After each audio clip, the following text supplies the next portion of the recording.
नमस्कार, desert storm से मैं विमल शर्मा।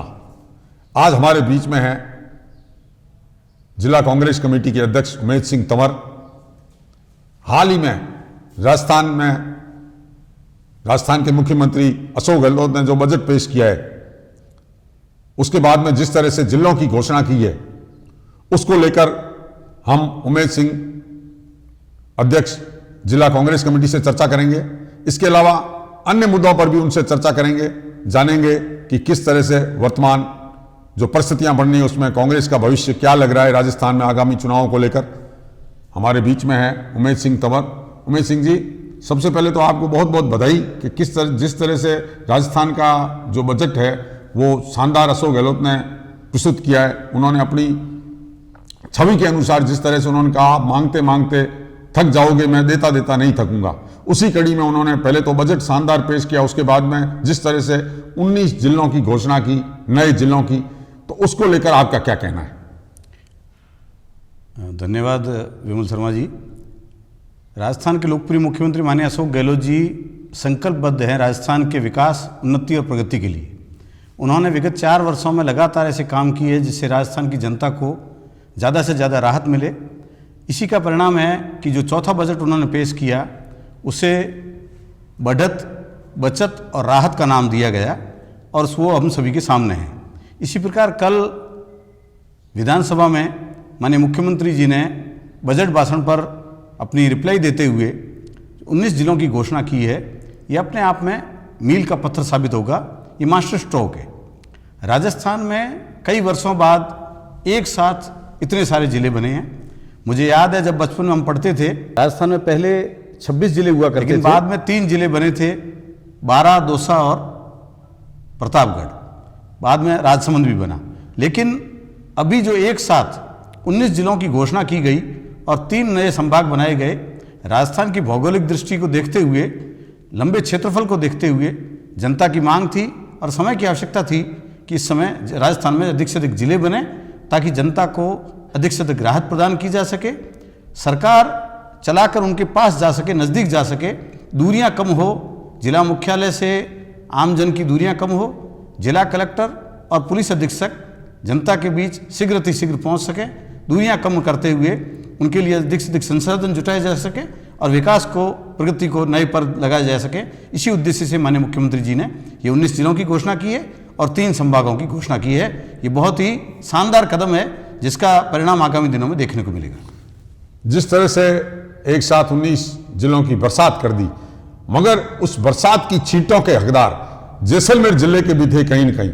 जैसलमेर में भी पिछले लंबे समय से मांग उठ रही थी कि पोकरण को जिला बनाया जाए, मगर जैसलमेर वासी निराश हुए, उनको जिला नहीं मिला। इस संबंध में आपका क्या कहना है? देखिए, निराश होने जैसी कोई बात नहीं है। निश्चित तौर पर राजस्थान का सबसे बड़ा क्षेत्रफल वाला जिला जैसलमेर जिला है, जिसकी क्षेत्रफल जो जिसका है, जैसलमेर जिला 38,401 वर्ग किलोमीटर में फैला हुआ है। लेकिन जनसंख्या का घनत्व तो सबसे कम है। जनसंख्या का घनत्व कम होने की वजह से जैसलमेर को जिले का लाभ नहीं मिला है। लेकिन हमारे पड़ोसी विधानसभा क्षेत्र और पड़ोसी जिला जो नया बन रहा है, जो पोकरण के पास फलोदीप जो नया बन रहा है, उसका लाभ निश्चित तौर पर जैसलमेर को मिलेगा और आगामी दिनों में जैसलमेर को भी इसका लाभ मिलेगा। क्योंकि क्षेत्रफल की दृष्टि से जैसलमेर बहुत बड़ा है, लेकिन जनसंख्या बहुत कम है और जनसंख्या कम होने के कारण उसका लाभ फलोदी को मिला। आगामी दिनों में इस पर भी फैसले किए जाएंगे। निश्चित रूप से मुख्यमंत्री अशोक गहलोत ने जो बजट पेश किया था, उसके बाद में जिस तरह से जिलों की घोषणा हुई, अशोक गहलोत पिछले 6 महीने से ये कह रहे हैं कि राजस्थान में एक बार फिर कांग्रेस की सरकार रिपीट होगी और उसी दिशा में अशोक गहलोत ने जो बजट पेश किया उसके बाद में जिलों की घोषणा की है। तो उमेश सिंह जी, आपको क्या लगता है कि जो जिलों की घोषणा हुई है, बजट पेश किया, उससे राजस्थान में सरकार कांग्रेस की एक बार फिर रिपीट हो सकती है? बिल्कुल निश्चित तौर पर राजस्थान में कांग्रेस की सरकार पुनः रिपीट होगी, क्योंकि 4 जो बजट पेश किए गए हैं वो चारों बजट एक से एक बढ़कर थे। और आखिरी बजट जो दिया गया है, इसमें वो जो मुख्यमंत्री महोदय ने कहा कि जनप्रतिनिधि मांगते मांगते थक जाएंगे, मैं देते देते नहीं थकूंगा, उस बात को न सिर्फ उन्होंने कहा, वो करके भी दिखाया। शायद लोगों की कल्पना थी 7 जिले बनेंगे, 8 जिले बनेंगे, 9 से अधिक जिलों की कल्पना नहीं थी, लेकिन 19 जिले बनाकर अपने आप में साबित किया। जिस तरह पूरे भारत में ओल्ड स्कीम पेंशन जो है वो माननीय मुख्यमंत्री अशोक गहलोत जी ने राजस्थान में लागू की, ये पूरे भारत के लिए नज़ीर बन गई। और इसका फ़ायदा, सबसे पहला फ़ायदा इसका दूसरा जो मिला राजस्थान की जनता के बाद में, वो मिला हिमाचल की जनता को। जब हिमाचल में विधानसभा के चुनाव थे और कांग्रेस ने अपने घोषणा पत्र में उसे रखा और हिमाचल में सरकार बनते ही सबसे पहले वहाँ ओल्ड स्कीम पेंशन लागू की गई। तो ओल्ड स्कीम पेंशन हो, चाहे मुख्यमंत्री चिरंजीवी स्वास्थ्य बीमा योजना में बढ़ाया हुआ 25 लाख तक का बीमा हो, चाहे नए जिले बनने की बात हो, पानी, बिजली, सड़क, चिकित्सा, शिक्षा, मूलभूत सुविधाओं के विस्तार की बात हो, और साथ ही साथ सभी क्षेत्रों में जो राजस्थान में इन 5 वर्षों में विकास के कार्य हो रहे हैं वो अपने आप में ऐतिहासिक हैं। निश्चित तौर पर बीजेपी मुद्दा विहीन हो चुकी है। बीजेपी के पास राजस्थान सरकार को किसी एक विषय पर घेरने का उनके पास बिंदु नहीं है। वो हेल्पलेस हो चुके हैं, मुद्दा विहीन हो चुके हैं, उनके पास कोई मुद्दा नहीं है। इसलिए राजस्थान में किसी तरह की एंटी इनकम्बेंसी राजस्थान सरकार के खिलाफ नहीं है। माननीय मुख्यमंत्री महोदय से, राजस्थान सरकार की योजनाओं से, जन कल्याणकारी नीतियों से और बजट से और नए जिलों बनने से पूरे राजस्थान की जनता खुश है और इसके परिणाम आगामी दिनों में देखने को मिलेंगे। राजस्थान में पुनः कांग्रेस की सरकार रिपीट करेगी। ये तो बात हुई बजट की और जिलों की। अब हम उमेश सिंह जी को एक बार फिर बधाई देंगे कि पिछले 1 वर्ष से जो जिला कार्यकारिणी का इंतजार था जनता को, इनके कार्यकर्ताओं को, वो कल ही घोषणा हुई है। उसके संबंध में आपसे जानना चाहूंगा कि किस तरह से आपने जो 71 लोगों की कार्यकारिणी बनाई उसमें किस तरह से सामंजस्य बिठाया, किस तरह से संतुष्ट करने का प्रयास किया कार्यकर्ताओं को। देखिए, निश्चित तौर पर मेरे अध्यक्ष बनने के 1.25 साल बाद जिले की कार्यकारिणी घोषित हुई है। इस देरी के कई कारण हैं, क्योंकि अखिल भारतीय कांग्रेस कमेटी ने उदयपुर जो संकल्प लिया था, उस उदयपुर संकल्प में कुछ चीज़ों को तय किया गया था, वो उसके भी मानक थे।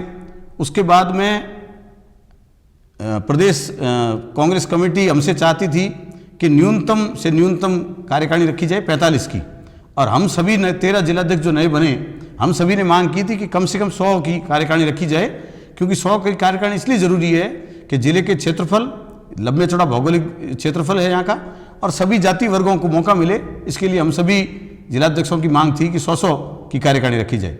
लेकिन लंबे समय बाद में फिर 71 की कार्यकारिणी का हरी झंडी मिली। हम सभी के द्वारा दिए गए नामों को अंतिम फैसला चूंकि प्रदेश नेतृत्व और राष्ट्रीय नेतृत्व करता है, प्रदेश नेतृत्व ने जिन लोगों को स्वीकृति दी, मैं उन सभी को हार्दिक बधाई और शुभकामनाएं देना चाहता हूं। निश्चित तौर पर कांग्रेस का तमाम कार्यकर्ता अपने आप में ये सपना सजोए थे कि उन्हें कार्यकारिणी में जगह मिलेगी। जिन 71 लोगों को जगह मिली है, हमारे द्वारा कोशिश की गई है कि बेहतर से बेहतर परिणाम देने का कोशिश करें। हमने इस 71 में आप स्वयं देखें कि अनुसूचित वर्ग के 10 लोगों को अवसर दिया है, अनुसूचित जनजाति के 3 लोगों को अवसर दिया है, अल्पसंख्यक समुदाय के 13 लोगों को अवसर दिया है, ओबीसी के 27 लोगों को अवसर दिया है, सामान्य वर्ग के 19 लोगों को अवसर दिया है, और एक एक जाति की अगर बात करूं तो सभी का ध्यान रखा गया। अब रही बात कि सभी संतुष्ट नहीं होते, लेकिन आपको मैं निवेदन करना चाहूँगा कि कई चीज़ों के क्राइटेरिया थे। अखिल भारतीय कांग्रेस कमेटी ने उदयपुर संकल्प के बाद जो निर्देश दिए, राजस्थान प्रदेश कांग्रेस कमेटी के अध्यक्ष माननीय गोविंद सिंह डोटासरा जी ने जो निर्देश दिए, उनकी पालना हमें करनी थी। 50 साल से अधिक आयु वर्ग के 50% लोग होने चाहिए, 50 वर्ष से अधिक आयु के 50% लोग होने चाहिए। ठीक इसी प्रकार महिला, अनुसूचित जाति, अनुसूचित जनजाति, सामान्य वर्ग, ओबीसी वर्ग और अल्पसंख्यकों को भी पूरा अवसर देने की आवश्यकता थी। तो सभी वर्गों को, जैसलमेर जिले के सभी क्षेत्रों को ध्यान में रखकर हमने ध्यान में दिया है। जैसलमेर जिला चूंकि बहुत ही बड़ा भौगोलिक क्षेत्र है, हमने नोक से चिन्नू, नाचना, मोहनगढ़, रामगढ़, बांधा, खुयाड़ा, करड़ा, म्याजलार, किसी भी क्षेत्र को छोड़ा नहीं, सभी क्षेत्रों को लेते हुए, सभी वर्गों को लेते हुए कोशिश की है।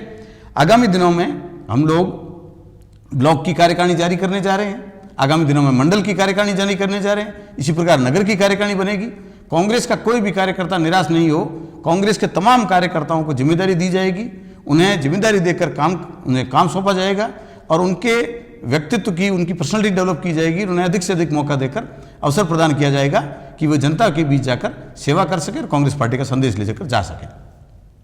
देखिए, आपने बताया सबको संतुष्ट करने का प्रयास किया, सबको साथ लेकर चलने का प्रयास किया, मगर इस कार्यकारिणी में कहीं न कहीं ये लग रहा है कि आप इस कार्यकारिणी में विधायक रूपाराम और उमेश सिंह तंवर के समर्थक ज़्यादा हैं, फकीर समर्थक इसमें कम संख्या में दिख रहे हैं। इस संबंध में आपका क्या कहना है? देखिए, सभी कांग्रेस समर्थक हैं, यहाँ किसी व्यक्ति के समर्थन की बात नहीं है। सभी कांग्रेस विचारधारा के, कांग्रेस पार्टी के समर्थक हैं। कोई भी व्यक्ति किसी व्यक्ति से किसी का लगाव हो सकता है, किसी व्यक्ति के वो नज़दीक हो सकता है, इसके मायने नहीं है। ये कार्यकारिणी जो बनाई गई है वो इस योग्यता के आधार पर नहीं बनाई गई है कि कौन व्यक्ति किसके नज़दीक है, इस आधार पर बनाई गई है कि किस व्यक्ति का कांग्रेस पार्टी के प्रति कितना समर्पण का भाव है और उसको किस तरह से काम देकर जिम्मेदारी से उनसे काम लिया जा सकता है ताकि जिले में कांग्रेस पार्टी का बेहतर परिणाम दिए जा सके। एक सवाल मेरा और है उमेश सिंह जी से कि जिस तरह से राजस्थान में पिछले दिनों AIMM के असुद्दीन ओवैसी आए, उन्होंने जिस तरह से शिव विधानसभा क्षेत्र में सभा की और जिस तरह से उन्होंने ये दर्शाया कि राजस्थान में उनकी पार्टी आकर आगामी चुनाव में अपना दावा ठोकेगी, अपने कैंडिडेट खड़े करेगी, तो उसको लेकर आपका क्या मानना है? देखिए, आप सभी जानते हैं कि कांग्रेस के लोग, हम लोग जो हैं वो भारत के संविधान में विश्वास करते हैं और कट्टरपंथ कतई हमें बर्दाश्त नहीं है। चाहे किसी का भी कट्टरपंथ हो, चाहे दक्षिण विचारधारा का कट्टरपंथ हो, चाहे किसी और का कट्टरपंथ हो। आप भली बात ही जानते हैं कि असदुद्दीन ओवैसी जो हैं वो भारतीय जनता पार्टी की बी टीम है और जहाँ जहाँ विधानसभा के चुनाव होते हैं उन्हें फंडिंग करके भेजा जाता है स्पेशली उस कार्य के लिए। उनका ना कोई दृष्टि है, ना दृष्टिकोण है, ना कोई विचार है। हम जैसलमेर बाड़मेर ही नहीं परंतु पूरे राजस्थान के लोग गंगा जमुनी तहजीब के साथ रहने वाले लोग हैं। हमें भाईचारा, अपनत्व, सामाजिक सौहार्द कायम रखना है। हम साथ मिलकर रहे हैं, साथ मिलकर रहेंगे। इस तरह के अल्पकालिक जो श्रेणिक जो लोगों को भावावेश में लेकर वोटों का जो बंटवारा करने वाले लोग हैं, उन कट्टरपंथी लोगों की यहाँ नहीं चलेगी। कतई उनको यहाँ बर्दाश्त नहीं करेगी। राजस्थान की जनता, जैसलमेर बाड़मेर की जनता कतई उनको बर्दाश्त नहीं करेगी। ये थे हमारे साथ में उमेश सिंह तंवर, जिला कांग्रेस कमेटी के अध्यक्ष। इन्होंने हमारे अनेक सवालों के जवाब दिए, हमें जानकारी दी। डेजर्ट स्टॉर्म के लिए अब तक के लिए इतना ही। धन्यवाद। नमस्कार।